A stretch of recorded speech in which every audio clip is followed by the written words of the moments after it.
पन्हाळा तालुक्यात दिवाळी सणाच्या औचित्यानं बालकांमध्ये देशभक्तीची व ऐतिहासिक जाणीव निर्माण व्हावी या उद्देशानं जाखले येथील अचानक तरुण मंडळामार्फत किल्ला बांधणी स्पर्धेचं आयोजन करण्यात आलं होतं।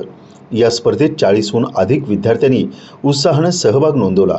या किल्ला स्पर्धेत बालवीरांनी शिवकालीन लहान रूपातील दुर्गांची अतिशय सुंदर अशी उभारणी करून ऐतिहासिक वारसा जिवंत केला।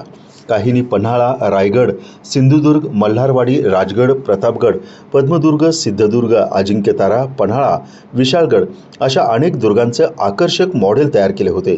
किल्ल्यावर छत्रपती शिवाजी महाराज, त्यांचे मावळे, सैनिक, घोडे, तोफा यांच्या प्रतिकृती ठेवण्यात आल्या होत्या। नैसर्गिक साहित्य, दगड, माती, विटांचे तुकडे, थर्माकोल, कागद तसेच पर्यावरणपूरक साहित्य वापरून मुलांनी आपल्या कल्पकतेचा सुंदर आविष्कार साकारला होता।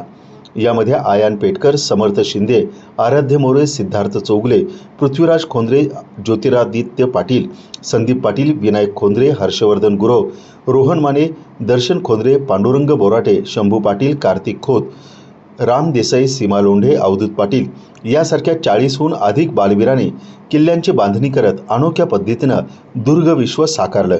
या किल्ला स्पर्धेसाठी परीक्षक म्हणून नासिर कुर्णे, नागेश खोत, ज्योतिराम गवळी, निलेश धोंगडे यांनी कामगिरी बजावली। विजेत्यांना उद्योजक स्वर्गीय युसुफ कुर्णे यांच्या स्मरणार्थ रोख रकमेसह सन्मान चिन्ह व प्रमाणपत्र देऊन गौरवण्यात आलं। टीव्ही नेक्स्ट मराठीसाठी वारणा नगरहून बाबासो कावळे।